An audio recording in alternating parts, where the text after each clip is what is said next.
생명이 필수 불가결한 그런 영양소랑 관련돼 있기 때문에 그렇습니다. 설탕하고 소금만 더 흔해진 게 아니고 음식 자체가 전보다 훨씬 더 흔해졌죠. 매일이 축제가 될 수는 없어요. 단맛하고 짠맛을 좋아하게 되어 있는 거는 태어날 때부터 그런 본성적인 선호인데요. 생명이 필수 불가결한 그런 영양소랑 관련돼 있기 때문에 그렇습니다. 단맛이라는 거는 영양가 있는 음식, 특히 이제 당이 풍부한 음식을 의미하잖아요. 그게 없이는 생존을 할 수 없거든요. 마찬가지로 나트륨 같은 경우에도 우리가 인체에서 제일 중요한 세포 중에 하나가 신경세포죠. 근데 신경세포에서 전류를 만들어내야 되는데 이 전기 신호를 만들어내기 위해서 꼭 필요한 미네랄이 바로 나트륨입니다. 필수적인 거를 보충하려면 원래부터 우리가 또 좋아해야지 자연스럽게 보충할 수가 있겠죠. 그러니까 우리가 단맛, 짠맛에 대해서는 본능적으로 선호할 수밖에 없는 거죠.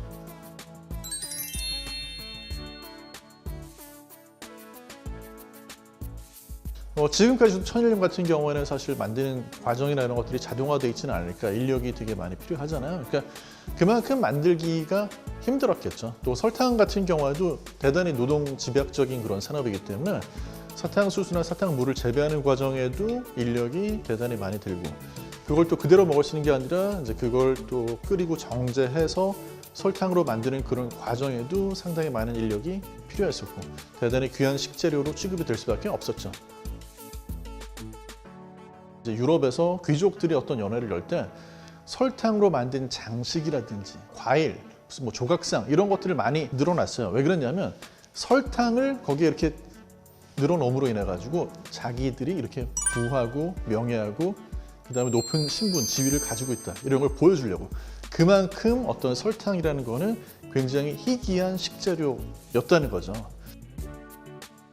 소금에 해당하는 영어 단어가 솔트잖아요. 근데 이 솔트라는 말에서 나온 게 샐러리라고 하잖아요. 그러니까 예전에 소금을 화폐처럼 썼다는 거를 우리가 유출해낼 수 있고 그만큼 소금이 귀했다는 거죠.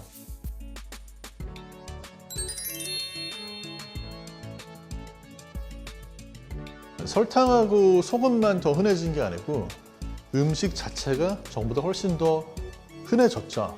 과거에, 오래전에는 음식 자체가 굉장히 귀했기 때문에 얼른 가서 그런 맛이 좋은 음식이 있으면 먹어줘야 생존을 하는데 유리했을 거야. 그런데 그런 진화적인 관점에서는 장기적인 생존이나 건강의 문제는 빠져 있어요. 그러니까 만약에 지금처럼 단맛, 짠맛의 음식이 넘쳐나는 그런 시대에 우리가 본능적으로 그런 맛을 선호하도록 되어 있다고 그래가지고 과잉으로 그런 단맛, 짠맛이 나는 음식을 섭취하게 되면 장기적으로는 건강한 그런 삶을 살 수가 없는 거죠. 과체중 비만의 문제, 또 과체중 비만에 따라오는 당뇨병의 문제, 고혈압의 문제 이런 모든 만성 질환이 거기 연결이 돼 있으니까 이제는 장기적으로 건강을 위해서 이런 당류라든지 나트륨의 섭취를 줄일 수밖에 없는 거죠. 그래서 본성적으로는 우리가 그런 맛을 선호하게 되어 있다 할지라도 장기적으로는 건강 관리를 위해서는 적당히 즐기는 게 대단히 중요합니다.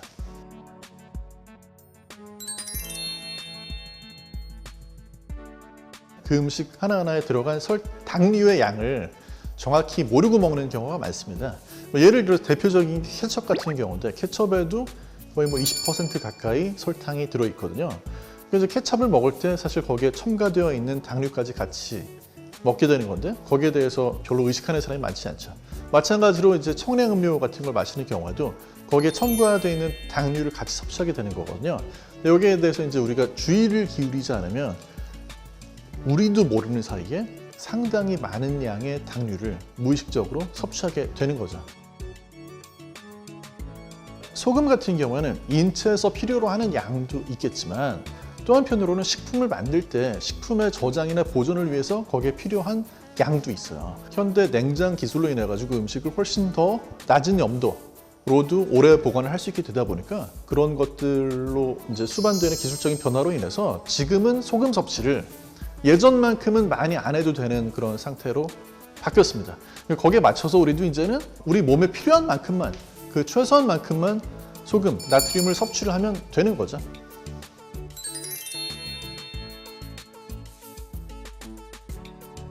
최근에 먹방이라든지 또는 이제 뭐 SNS에 여러 가지 이제 맛집 또는 맛있는 음식에 대한 사진이 올라가는 걸 보면요, 지나치게 자극적이고 지나치게 많은 당류를 사용하고 또 너무 짠 그런 음식일 경우가 있거든요. 사실 그런 음식을 어쩌다 한 번 먹는 건 괜찮겠죠. 하지만 매일같이 그런 음식을 먹는다고 생각을 했을 때는 그건 사실 진정한 미식이라고 보기도 어렵고 건강에도 해로울 수 있는 그런 선택이 되는 거죠.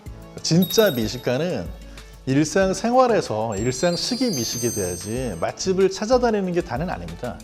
매일이 축제가 될 수는 없어요. 우리가 매일이 휴일, 매일이 축제가 되면 그렇게 먹는다고 한다면 우리 사람의 몸은 버텨낼 수가 없을 거예요. 평상시에 일상식을 어떻게 영위하느냐가 건강에 있어서 본인이 집에서 어느 정도 음식을 간을 해보고 뭐 당류나 또는 이제 거기에 뭐 소금 간을 했을 때 어느 정도가 나한테 제일 잘 맞는 맛인지를 테스트 해보는 게 필요해요.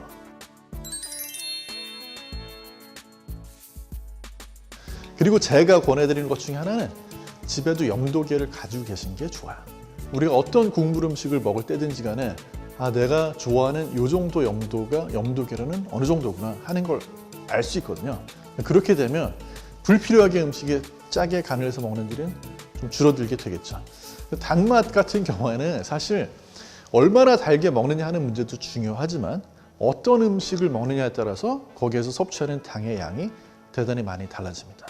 그래서 제일 중요한 건 어떤 음식을 선택하느냐, 그리고 그 당류를 얼마나 그 음식에 들어있느냐에 따라 가지고 그 음식의 섭취량을 조절하는 게 필요한 거죠.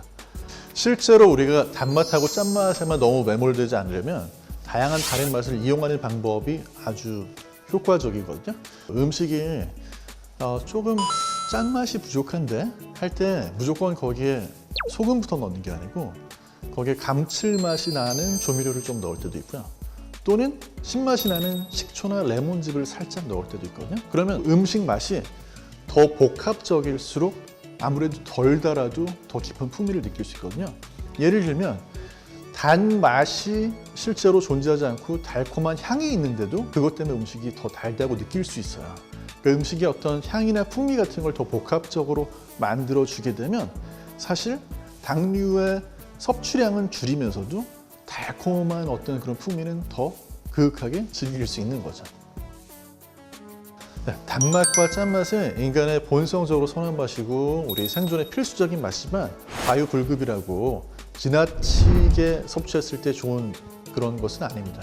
그래서 우리가 각각의 균형을 맞추면서 다양한 맛을 즐긴다면 당류와 나트륨을 적게 줄여서 섭취하면서도 건강하고 즐거운 식생활을 영위할 수 있을 겁니다.